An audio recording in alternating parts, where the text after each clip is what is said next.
La réforme de la gestion du budget par objectif, institutionnalisée par le vote de la loi organique du budget en 2019, instaure les principes de responsabilité et de redevabilité de l'administration vis-à-vis du citoyen. Il a fallu le décret qui réglemente et qui précise les prérogatives des responsables de programme. Et je considère, sans ce décret-là, il n'y a pas de GBO, parce que ça va traduire la responsabilisation de la personne qui a été désignée pour chapeauter ce programme et pour préparer la stratégie et la politique publique en la matière.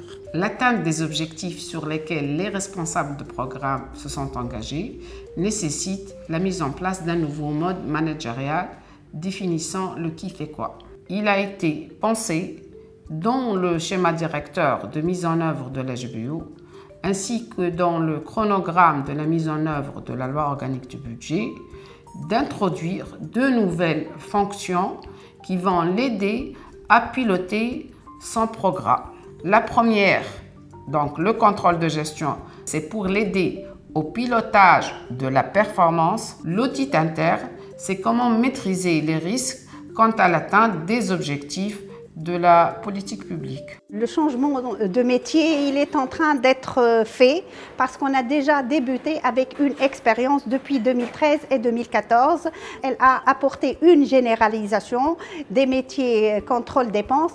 En plus, une nouvelle culture pour aborder le métier de contrôleur de dépenses qui n'est plus un contrôle régularité uniquement, mais c'est un autre contrôle, un contrôle plutôt axé sur une approche risque pour faire le contrôle a priori et se recentrer beaucoup plus sur le contrôle a posteriori. Des outils ont été élaborés pour accompagner ces changements et faire en sorte que tous les acteurs soient au même niveau d'information dans la chaîne managériale. Le premier défi consiste à élaborer les textes d'application de la loi organique du budget. Le deuxième défi, c'est d'avoir un niveau de maîtrise et de compréhension de la réforme par tous les acteurs intervenant dans le processus budgétaire. Ces deux défis ont été surmontés à travers l'élaboration d'un guide qu'on a appelé guide de règles de gestion. Ce guide, il ne consiste pas uniquement en un regroupement des textes d'application, mais il est aussi un guide qui va expliquer, avec des exemples et des illustrations, les différentes règles de la loi organique du budget pour qu'elle soit compréhensible par le chef de mission, par le responsable programme et par tous les acteurs, le gestionnaire de budget de l'État, le contrôleur de dépenses. Ces bonnes pratiques, ils vont nous permettre d'avoir une gestion par objectif tunisienne. Cette réforme a bénéficié d'un temps de préparation assez long, avec une loi qui a été votée certes un peu tardivement, ce qui a permis sa mise en œuvre concrète très vite après le vote de la loi. Les choix institutionnels ont été à mon sens pertinents. Le choix de mettre en place l'UGBO à la fois au niveau central et dans les ministères a permis de doter la réforme d'une structure de pilotage et d'animation efficace. Le CGABE s'est également beaucoup impliqué. La réforme de la gestion budgétaire par objectif permet la redevabilité managériale, mais aussi la redevabilité financière. أعطانا مهمة مساءلة رؤساء البرامج والمهمات من خلال المذكرات حول تنفيذ ميزانية الدولة. المذكرات هذه اللي هي ما يسمى بنوت اكزيكيوشن بودجيتير تكون معناتها تعد بالتزامن مع التقرير حول غلق ميزانية الدولة.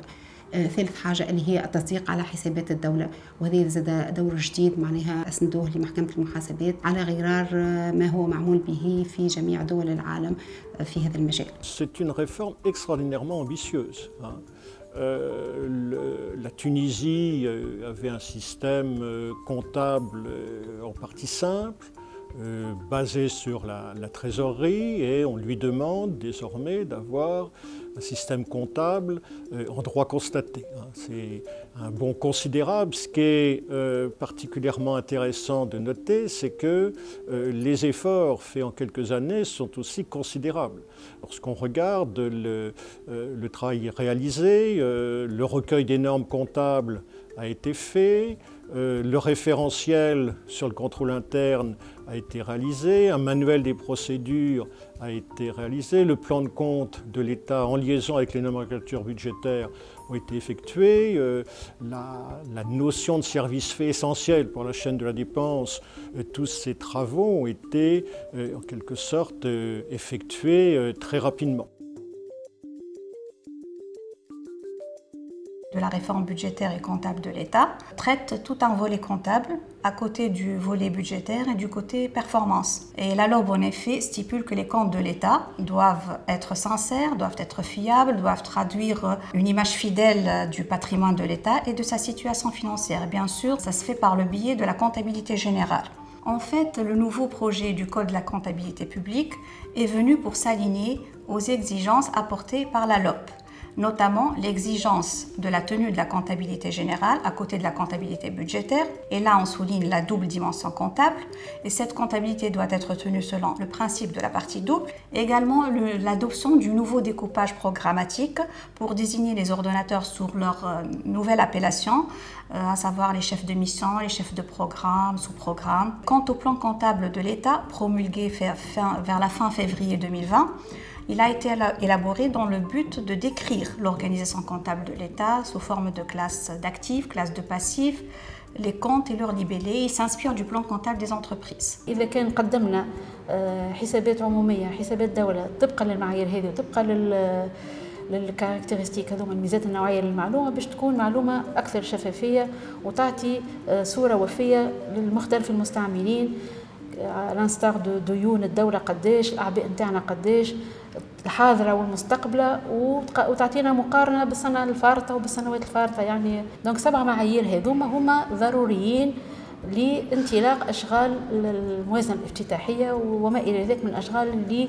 يلزمهم يتموا من أجل معناها إرساء نظام المحاسبة الجديد للدولة. Ces nouveaux principes de responsabilité et de redevabilité de l'administration vis-à-vis du citoyen impliquent un véritable changement de culture dans l'administration tunisienne qui va de pair avec la transition démocratique que connaît la Tunisie actuellement.